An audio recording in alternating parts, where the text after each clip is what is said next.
बढ़ बढ़ ए बाबू तू बोली भाई मोर दा बंग हमर भाई दी हम गोली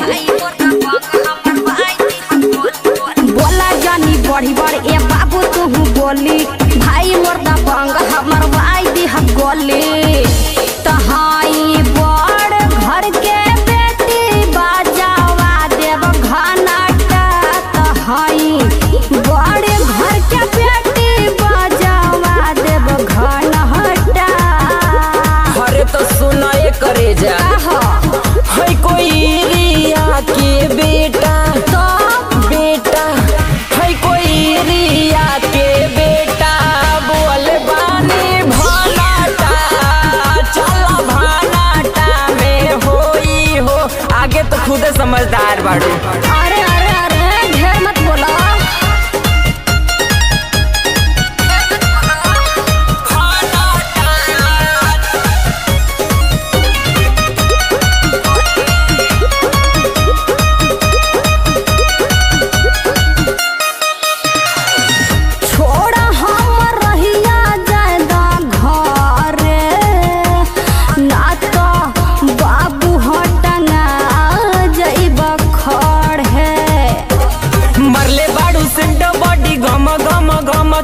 गरमी जवानी के दिखावा जानी हमके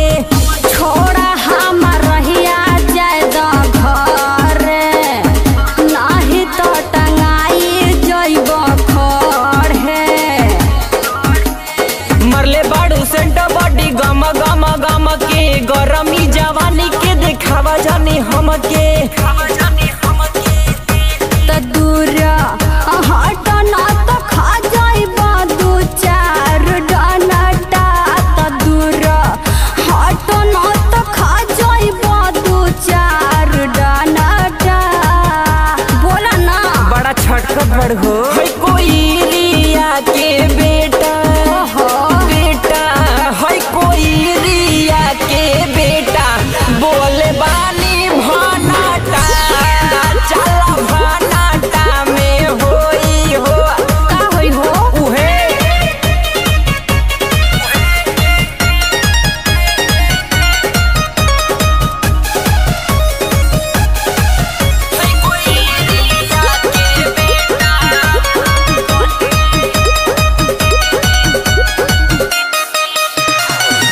रोके नाही पाइबा ये हरेस के लभर हई यारी अनितेश के सुबह मामा के मोहर लगी जई बुछटाई दर्द के दवाई गोरी बैदो ना बताई रोके नाही पाइबा ये हरेस के लभर हई बिना टूनी तेस के राजा जी के मोहर लगी जई बुछटाई दर्द के दवाई गोरी केहू ना बताई। अच्छा तो सुनो बोला ये बबुआ जोर जमाई हा पी के आवा माना ठाए बबुआ जोर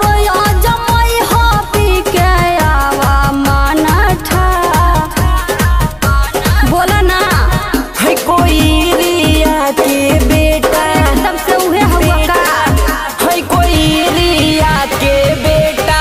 बोल बानी भानाटा चला भानाटा में होई हो एक बेरी हो जाए दा जान एकदम उहे हुआ का ना हो।